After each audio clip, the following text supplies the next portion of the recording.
Please join me in welcoming our 2015 Sir John Graham Lecturer, the Honourable Sir Pita Sharples. Thank you. If I sit down, will you do that again?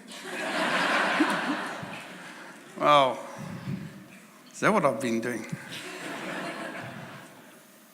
Tēnā koutou katoa. Kai te mihi au kia koutou I whai tāma ki te harama iki konei I tēnei pua, kia noho tahi ai tātou I roti I te whare nei. Māku e tahi kōrero kia koutou, mā tātou e whakawhiti kōrero, ngā pātai, me rātu āhuatanga e pirangi a koutou. Sir Graham, tēnā koe. Nā tauira, I kō kiri hia te huarahi, tēnei ka tuau ka whai atu I a koe.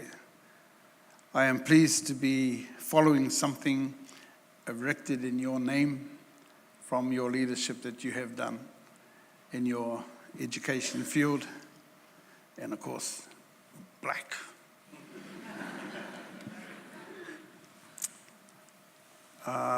Alex, kia ora. You're not a bad guy.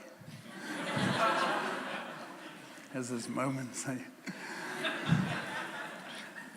You're so patient, man. Gee. Most guys would have sacked me long ago from tonight, but you've been really patient, me getting around the places and not filing in the returns I was supposed to and stuff, but I really appreciate your friendship and the way you have treated me and my family. This is my family sitting over here. I'll try and drag them around as much as I can.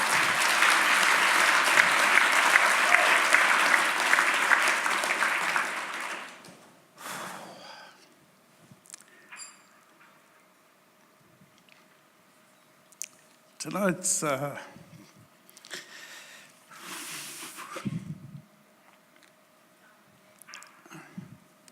trying to be honest with you.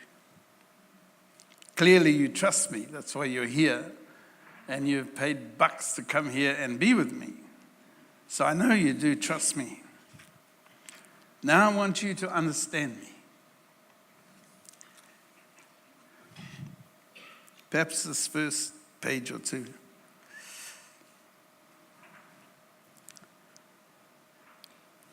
The year was 1960. It was my final year at Te Aotearoa Maori Boys College. It was on a Friday afternoon. God, I shouldn't have written this. When I received a letter from my mother, my mother often wrote to me at college. It was a boarding school, but this letter was different to all previous letters. I opened the letter and I gazed down at the words.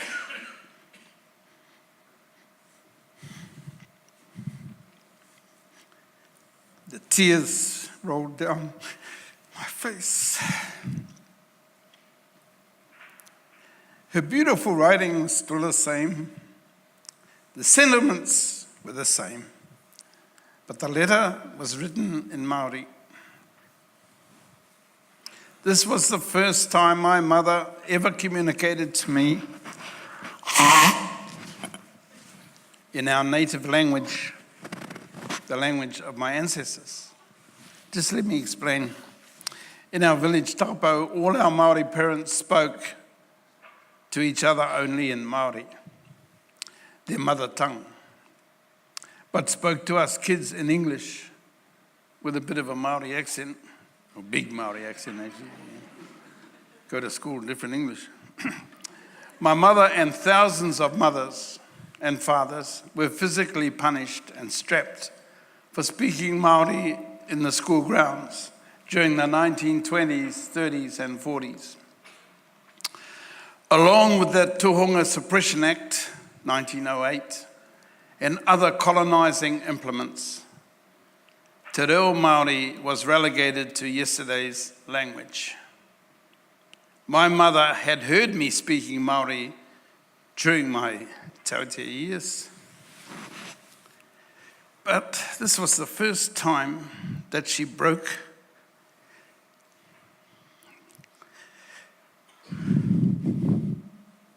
shackles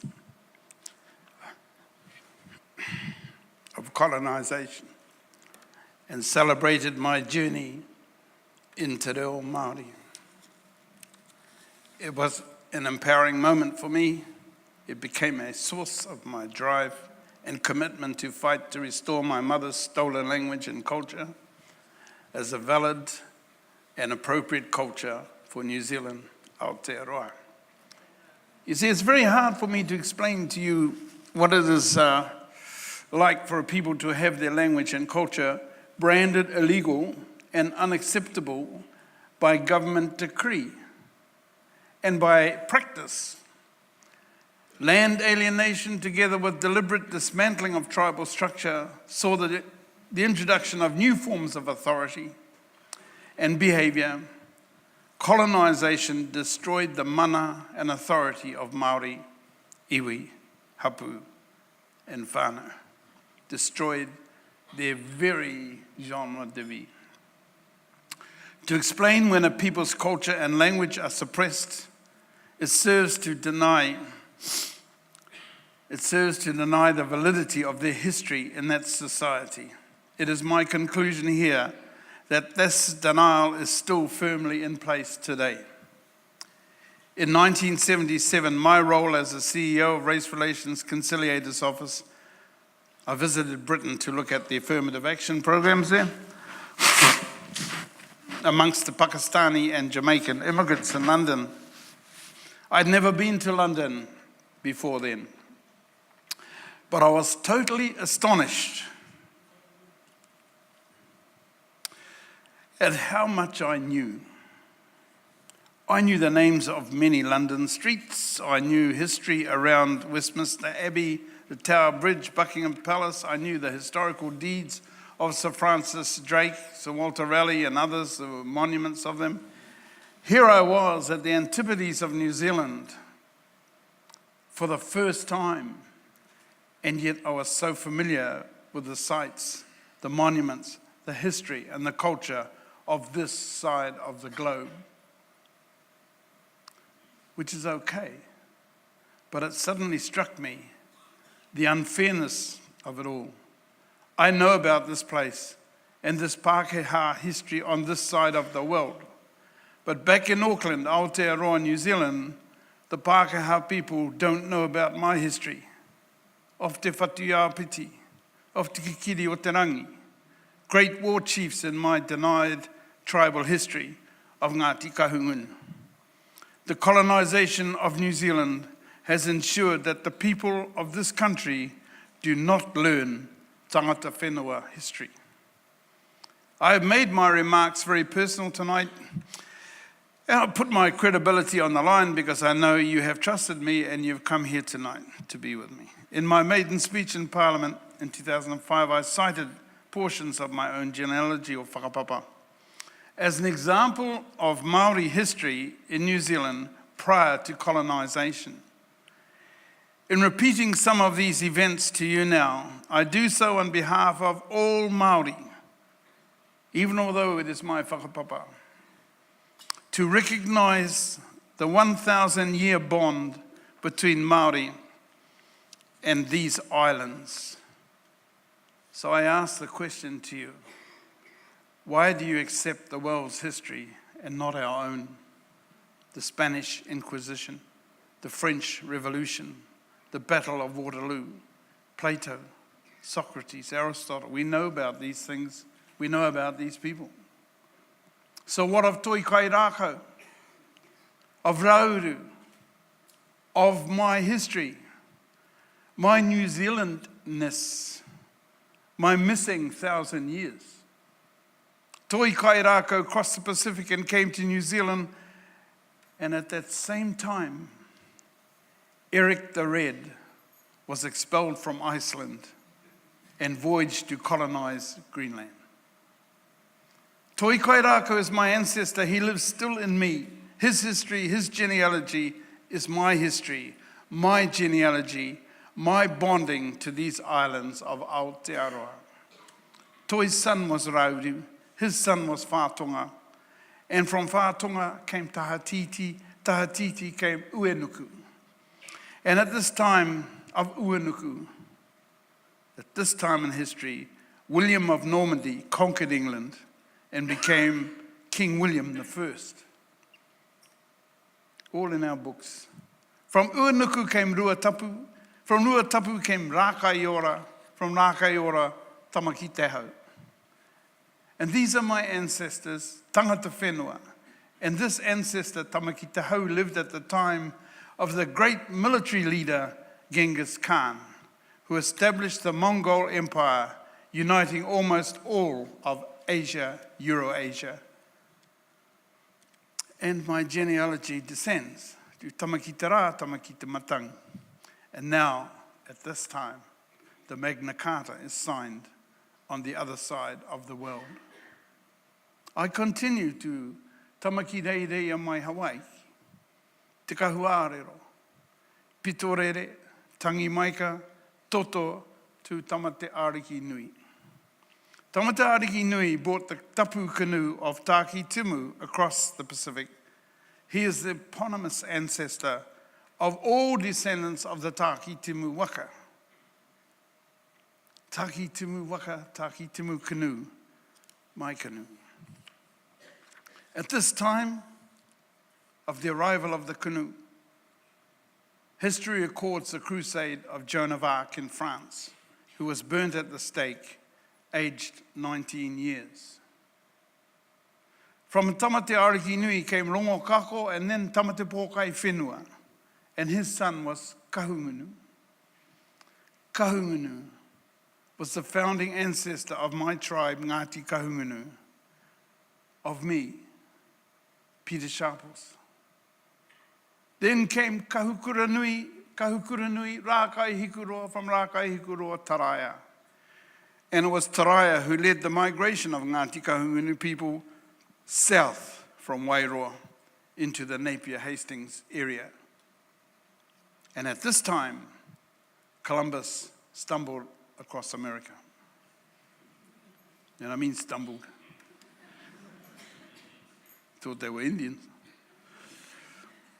From Taraya came Te Rangi Taumaha and his daughter Te Huhuti, who also, like Hinemo, swam across a lake. Man, what they do for a man. And married that war chief, Te Whatiapiti. He was a great war chief. He had red hair. How about that? I might have had red hair. So, these two are my eponymous ancestors of the sub-tribe Te Whatiapiti of the tribe Kahungunu of the Wakataki Timu. So they occupied the area of Hastings and Central Hawke's Bay. This is my history. This is my life, my family. These ancestors live in me. I am their direct descendant. In Maori culture, values, I am them and they are me. Maoris believe this stuff. Then came Te Wā Wāhanga, Te Rangi Kawhiua, Te Mana Wākawa, Te Rangi Koianake. This is my whakapapa. When we go to tangis, we recite our whakapapa. Now at this time of Rangi Koianake, at this time, Cromwell overthrows the British monarchy and declares a republic in England. Te Rangi Koianake is the ancestor of the sub-tribe, Ngāti Rangi Koianake of Te Hauke. Also, my grandson carries his name, his mana, and his spirit. Koianake.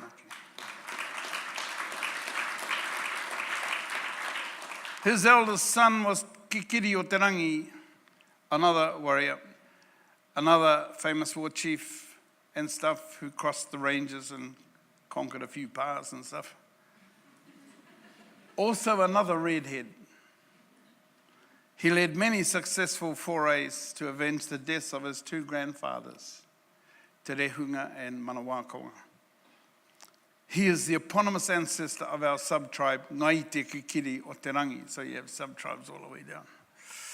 Ngai te kikiri o Tarangi named after him. And the genealogy continues. And from te kikiri o Tarangi came Kanohi Tuhanga. And this ancestor's name, Mana, was vested in my first great-grandson. I got 2 great-grandsons. But he's like 2. And if I would have brought him here, he would have destroyed this place.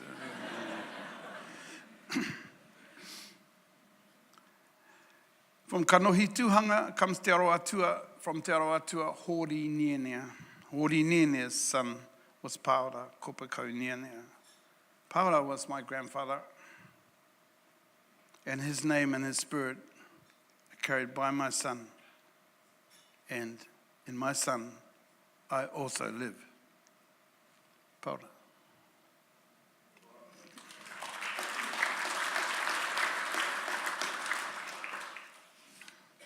From Paora came, the original Paora came my mother Ruiha and then me. This is my history. This is tangata whenua. But apart from talking history of Maori, I have deliberately personalized it to show you that to Maori, it is a living history. And as a living history, I want you to understand, whakapapa. We're one of the few cultures in the world that still recite our whakapapa back to 40 or 50 generations and so on. We do it at tangis, we do it when we get together. It is bonding, it is about events, it's about people, it's about history and everything. It is about belonging to the land. Tipu ngātahi tātou me te whenua. We grew with the land, with the mountain, with the rocks. Why else does Tariana Turia parade around saying, I am the river and the river is me? I said, oh, you better clean up your river. Eh? Insult, yeah, exactly. She gave me the appropriate slap. But that is it. That is what it is like to be Maori. It's not just belonging to a kid and having a snotty nose. It's much more to being a Maori kid than that. These kids are brought up on that. Today, if you go to any Maori home, the TV will be on some kapahaka program. Well, one of the TVs.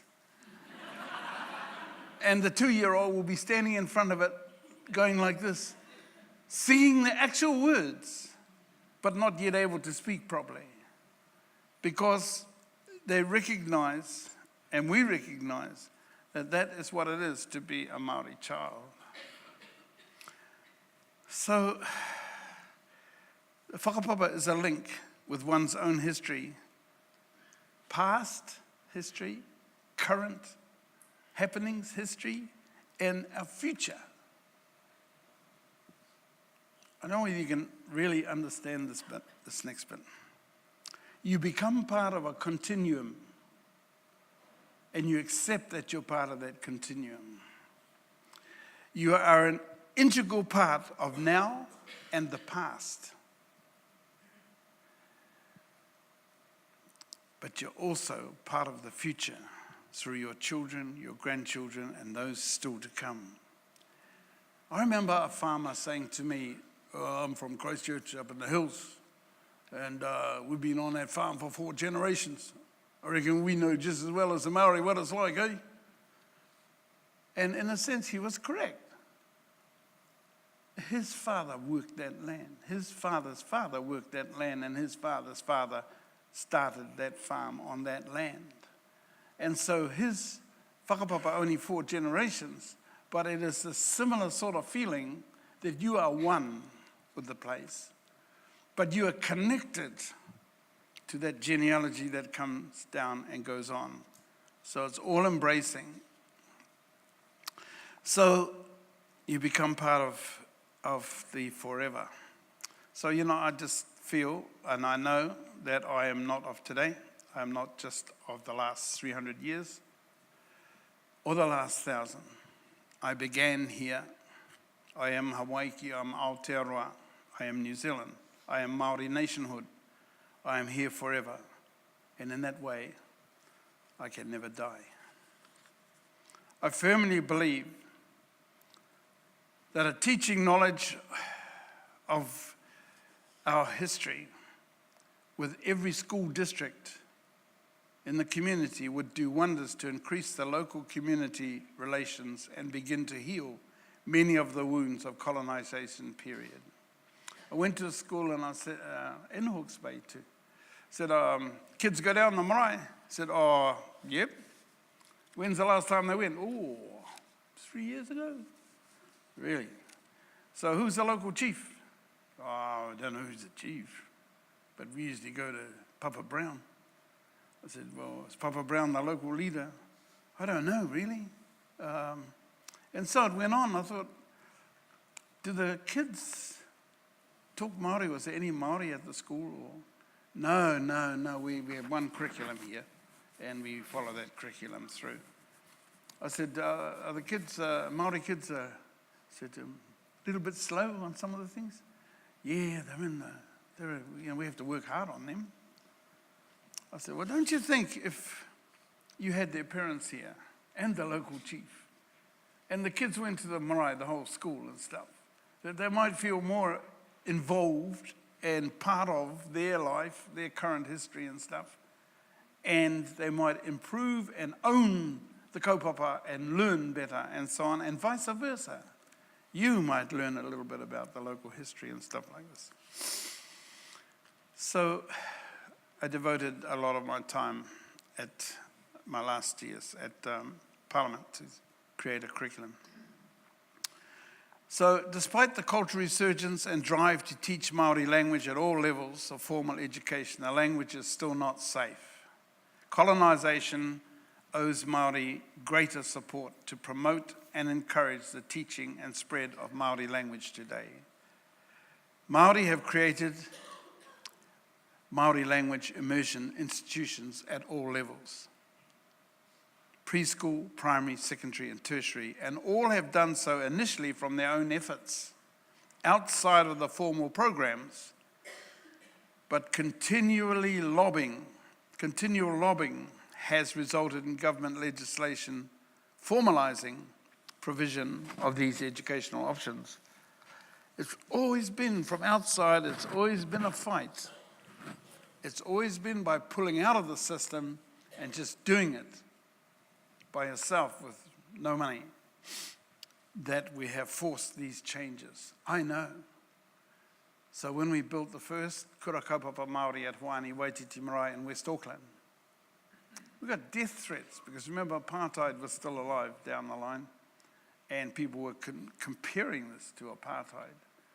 And so 2 o'clock in the morning the phone would ring and when your phone rings at 2 a.m. you think it's a tangi, someone's passed away. Because you get notified straight away. People don't wait. Anyway, it was a change to have a death threat instead. Proposed tangi.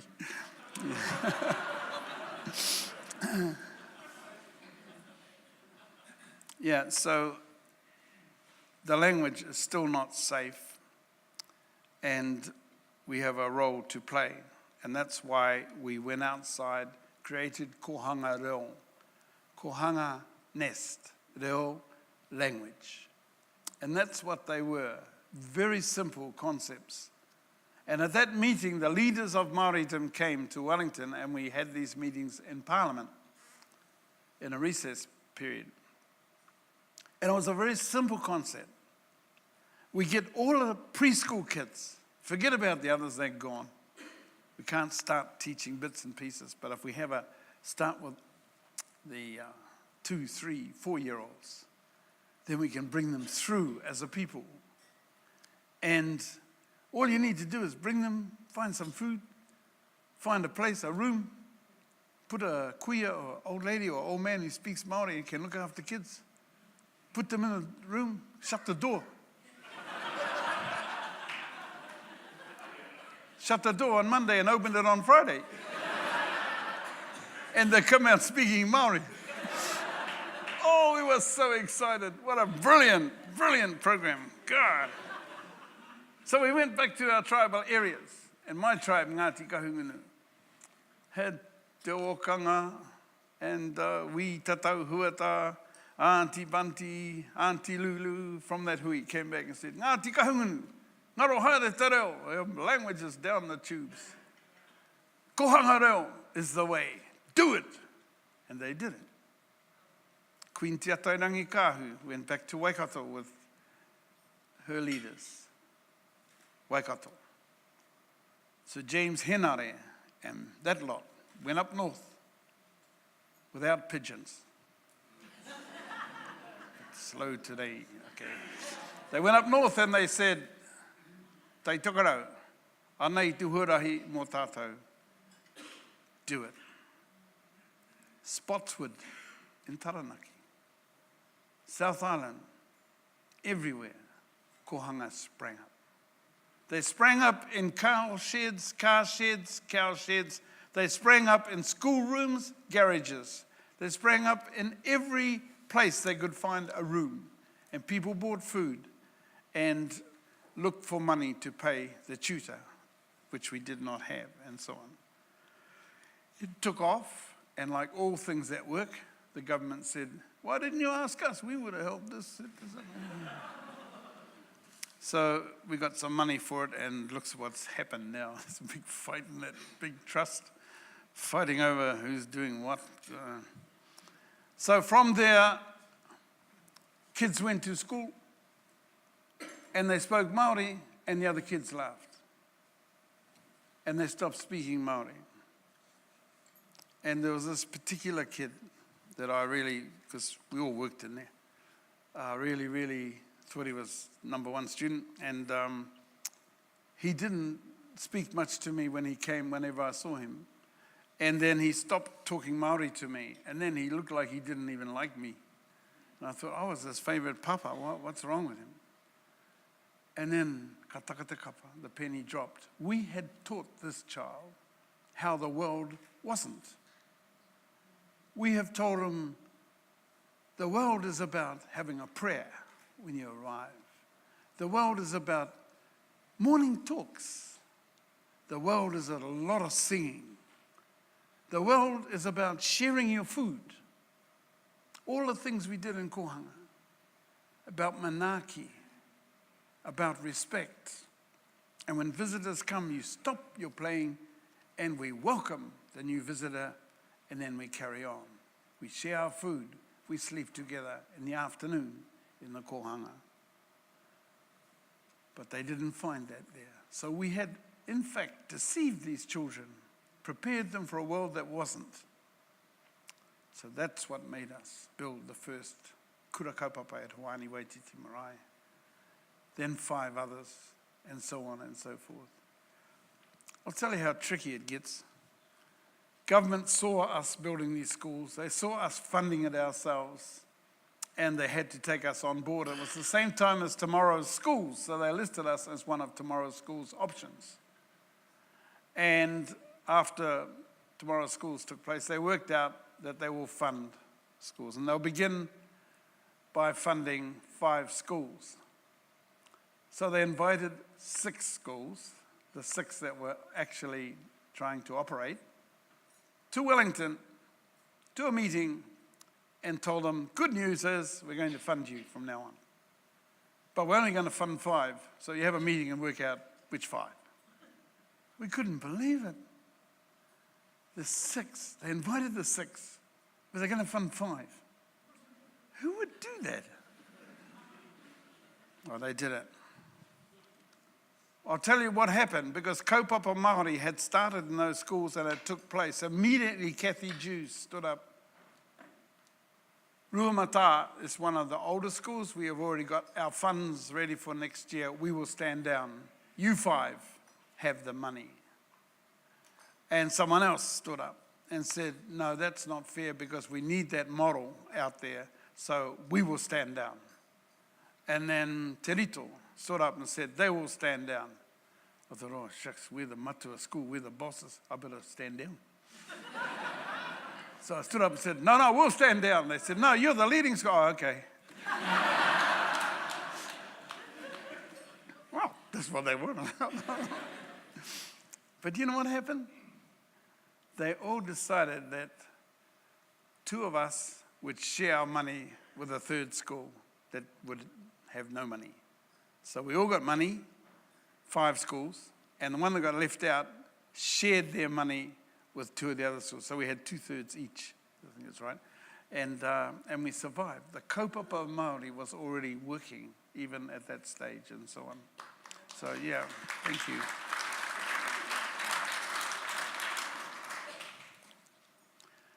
Trouble is, when I talk, I go off away from the script and I don't know where to go back. But just to tell you that we're not out of the woods with Te Reo Māori. My wife's name is Arapera. Yet people insist of calling her Aotearoa. Sounds like a dam. I mean, a simple name like Tāmaki, Auckland, Tāmaki. It's not Tamaki. You get Tamaki. I can forgive you if you can't pronounce Tūranga o Moana. But please don't call it what they call it, Trangamone. How Tūranga Moana became Trangamone, I have no idea, but it did. Doesn't it seriously show that there's a lack of respect in New Zealand for Maori language, which we wear as a lack of respect for the whole cultural thing? And unless there is a change, nothing's going to happen.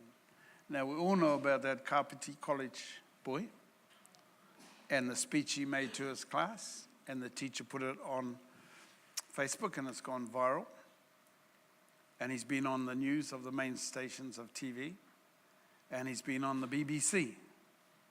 And people in New Zealand are liking it on their Facebook and thinks, good on you, boy. And here I am thinking, good on you, boy. But why the hell didn't they listen to us? Why did it take a Pākehā child to make people think about it? When he said the very things that Māori are saying. You know, that's part of colonisation. It leaves you're not that important. Your culture's not that important. Leaves that sort of veil over things that we do and so on. I bet if there was a Māori way of kicking goals that never missed, we'd be heroes. Not talking about soccer either.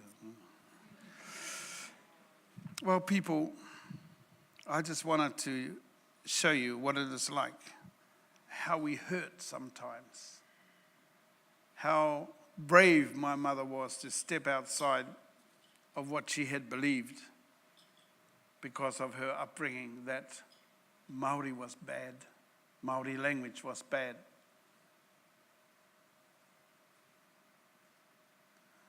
And stand up and say, blow it, Māori is good. And use her Māori for me and not just for themselves and so on like that. So now we have an explosion amongst Māori of culture and so on. But there's still that bridge, that gap, if you like, between society accepting it and not. I had a very, very good friend, one of the first air hostesses for NAC. She's a very old lady now, Joy Hannah, who used to kick around with us guys. She was older than us. She was my landlady at one stage. She honestly tried to say papatoe toi and otahu instead of urahu. And she learned to say them properly. But she went to tennis on Wednesdays. And her mates laughed at her so much and rubbished her, she lost her confidence. And she went back to urahu papatoe. Real sad. She was really trying to make an effort. But that was her society and so on. So maybe I'm putting that to you all here tonight. What is your role? Greg Miller is a New Zealand leader of the toll group in New Zealand. He has an app called Hika, H-I-K-A. And it is all about methods of pronouncing, easy ways to pronounce Māori words. I invite you to look it up tomorrow or late tonight or something. So, What is important here today is that you accept, you trust me, you can. You accept what I say as a Maori viewpoint and a Maori description of living from emerging of colonization. We're still colonized ourselves. We talk about things in a different way now. We get a good idea and we do this, and then suddenly we get a knock and we act colonized and stuff like this. As for the rest of New Zealand, they have not moved on attitudes towards a lot of Māoris. We are the guys that punch everybody up and do that sort of stuff, regardless of how it came to pass. I remember I got involved with the gangs back in the 70s when I was in race relations, and because I really was spoiling my record of good race relations in the office, and I thought I better tackle the gangs then. So I went along to this gang leader. This was the worst part for Auckland, 70s. They were killing each other. They were shooting each other. And I went to one gang leader and I said, I want you to stop that shooting and stuff. And he said, fuck off. And I said, okay. So I found out his real leader was in jail. So I'd done quite a bit of work in jail so I could get in there easy. So I got in to see this guy and I said, you've got to stop killing each other. You know, it's not good for Maori to be killing Maori and stuff like that. And they said, who gives a shit? He said, this is where we're placed. This is our territory. This is our patch. Okay. And I said, don't you care about your people? What people? Well, about your queen, Maori queen. What queen? I got no queen. And that's how it was. And so I said, what will make you take me seriously? I was scared shitless, man. And it was me in the cell, and him and his lieutenant, his sergeant of arms. And he said, you get so-and-so in here, who was one of the leaders of Black Power in Wellington, and then I'll respect you and we'll have a listen to what you want to do. So I did. Somehow I got him in there, and the prison trusted me. I got him into the one cell. Without a word of a lie, it was like watching two generals talk to each other. Kia ora, Win. You're getting pretty strong now. And he said, oh, you've got a new territory. I see you've got Wairoa now. He said, yeah, but you're still in Napier, Hastings.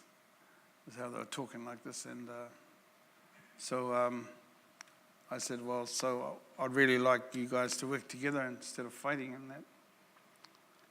And so from that meeting, I gained their respect.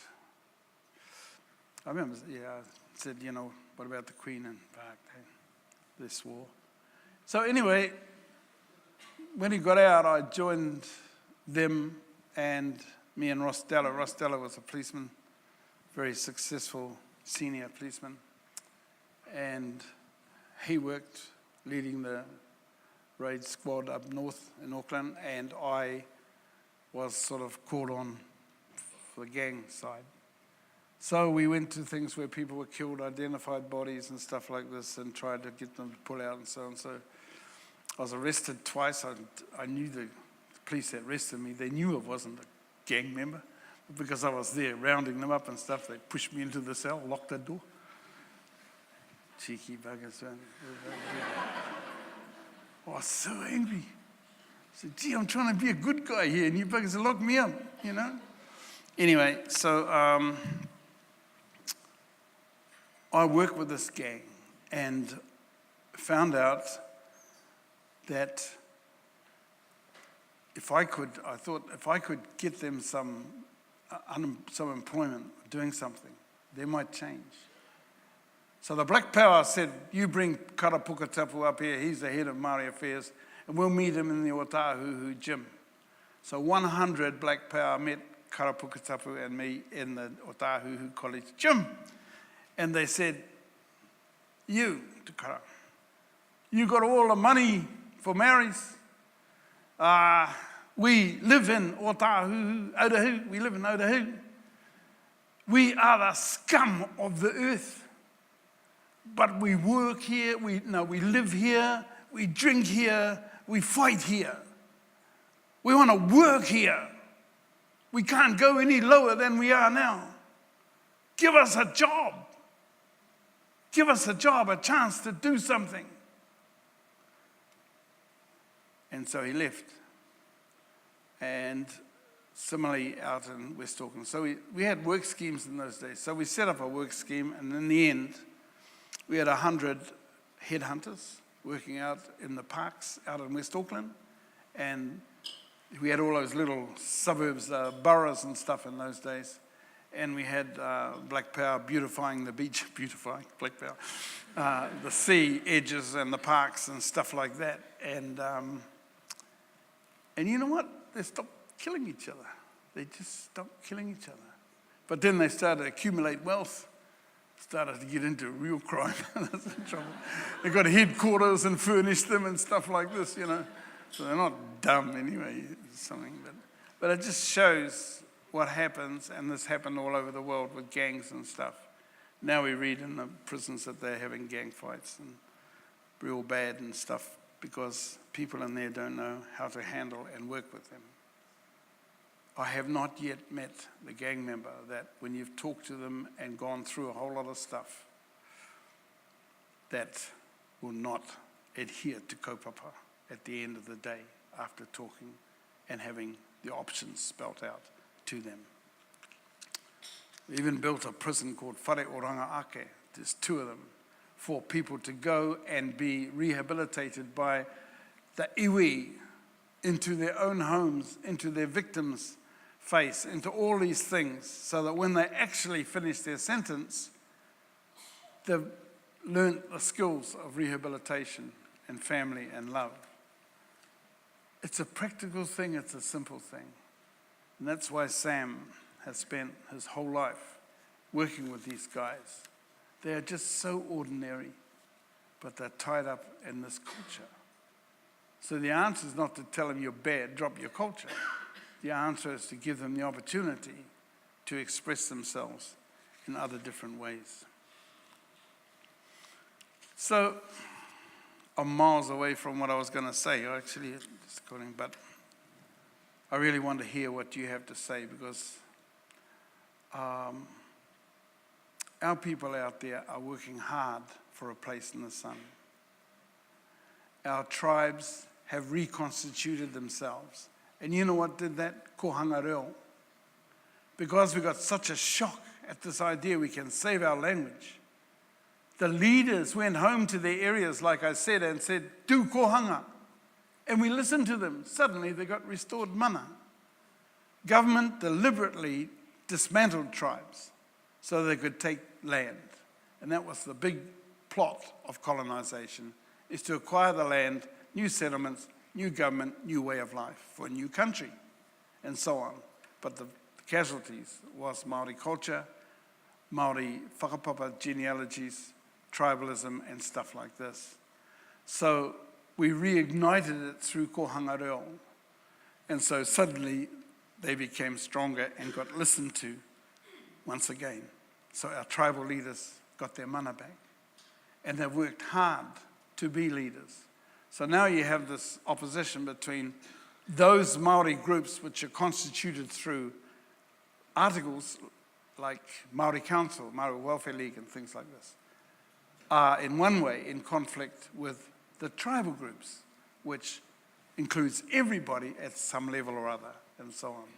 But we're working through that big time. So the Maori economy, when I went into Parliament, was worth $14.6 billion. That's the economy of Maori groups. I want to publicly acknowledge successive governments of New Zealand for the treaty settlement program. It is a wonderful thing. It is not a lucky dip rubbish. It is, in fact, 1% of what was taken off the tribes and 1% for the grievances caused by them by the killings and so on during colonization. So, what it has amounted to, though, is a pocket full of millions, some small, some big, to allow that tribe to kickstart an economy of something. And it's just exploded, just like kohanga, except they're not in one room trying. And so Maori tribal leaders have earned their mana, if you like, and have grown their economy and so on.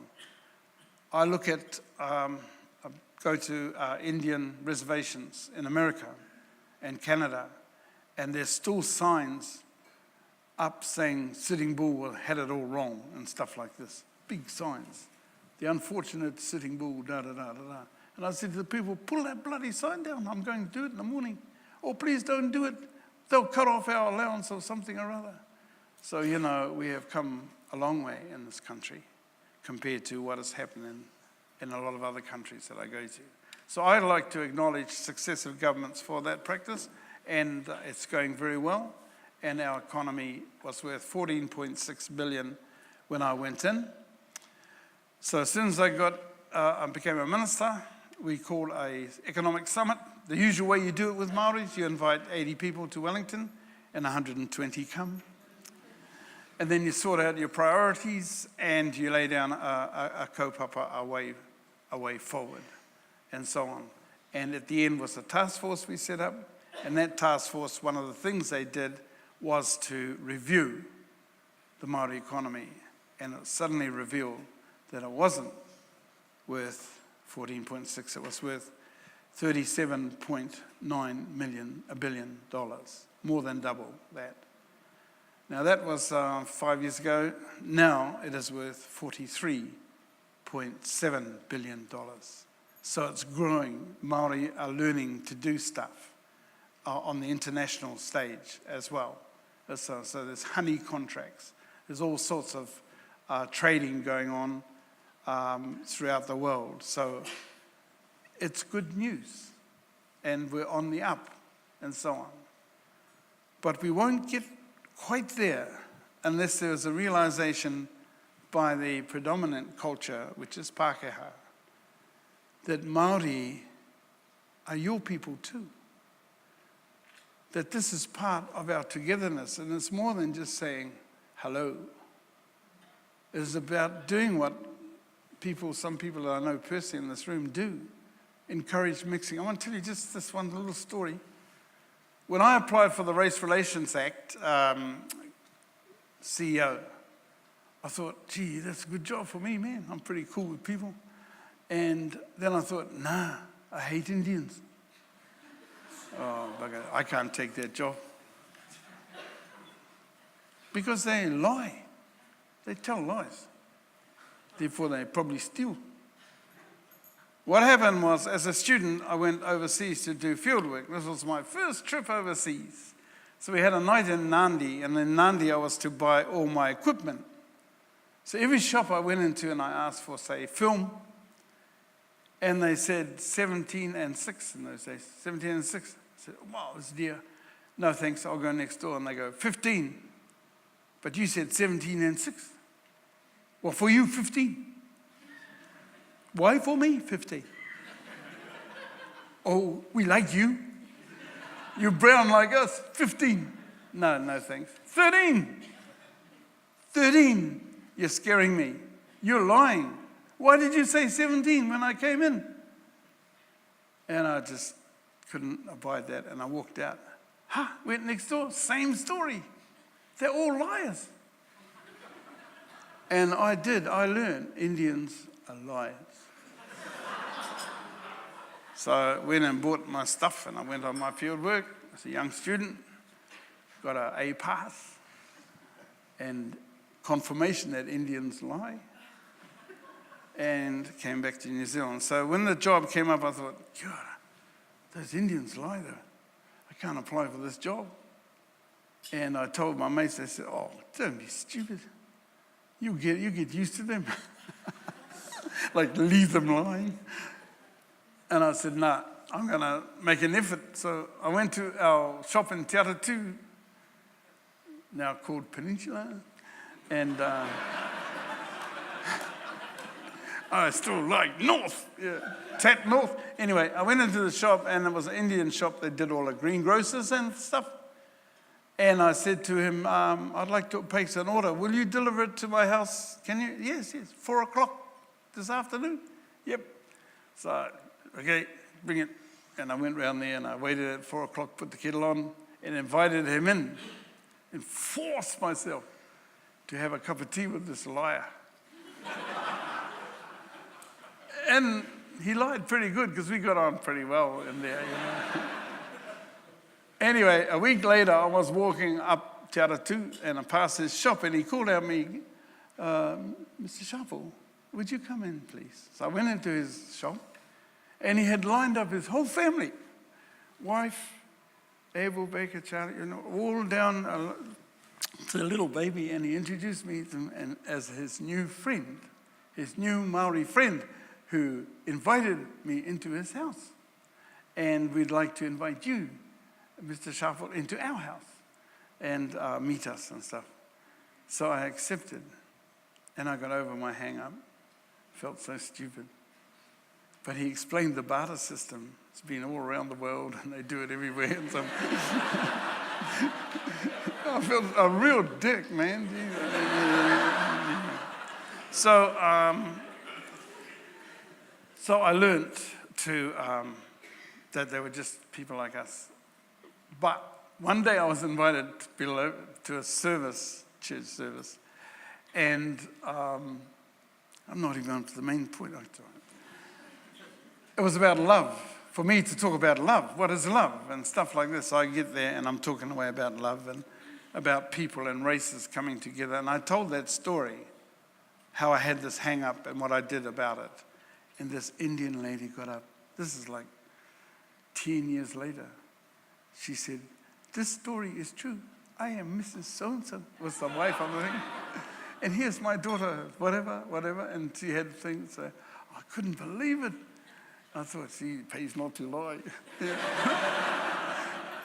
And she shook my hand and she was crying and just happy, those memories of that time and stuff like that. And I asked the husband, and she said, oh, he died 2 years ago and stuff like this. But it just shows you sometimes you go through life with hang-ups about other races and stereotypes of people, and you don't need to. You really don't need to. You can get rid of that rubbish and stuff and own it and then drop it all that time. So it's getting short, and I know we want to talk about some stuff. So my main talk was about the economy. However, if you don't get anyone next year, so John, I'll be around, I'll be here around. But really, people, it is about us. It's about you, really. It's about you thinking about what I've said. And is there a space in your life, in your head, in your understanding, to actually take a look at this thing about Māori coming out of colonisation? Because we've still got a lot of hang-ups because of the way we've been treated, and we still think we're victims. And this is what I've fought against, me and Marama, who's replaced me in Parliament as an MP, to fight against just being victims. We're not victims anymore. We are heroes. We are really intelligent, capable leaders. And that's what we should be doing. And fix up poverty. I'm not saying there's no poverty. There is. We've got to deal with that. But we're not victims. We are leaders. And that's the idea I want to get across. So people, I don't know whether you can find a question in that after, but it's been fun getting off the subject with you tonight. And my whānau is here today before the general talk. It's all right.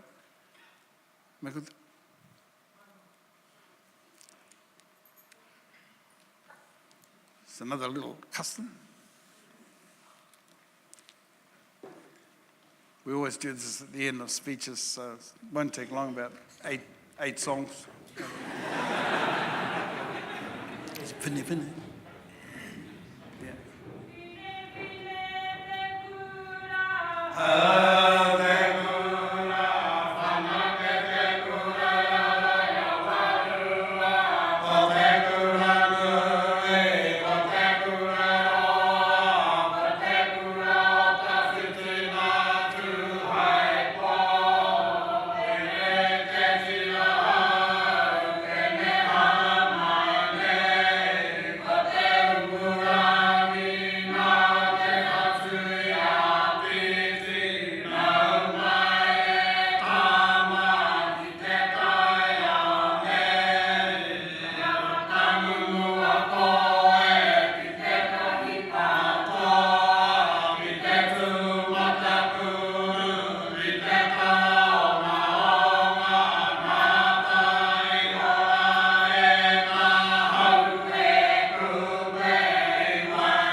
So there was a historical chant at the beginning about one of our ancestors about 6 generations ago, walking around the hills of Pukehau in Hawke's Bay.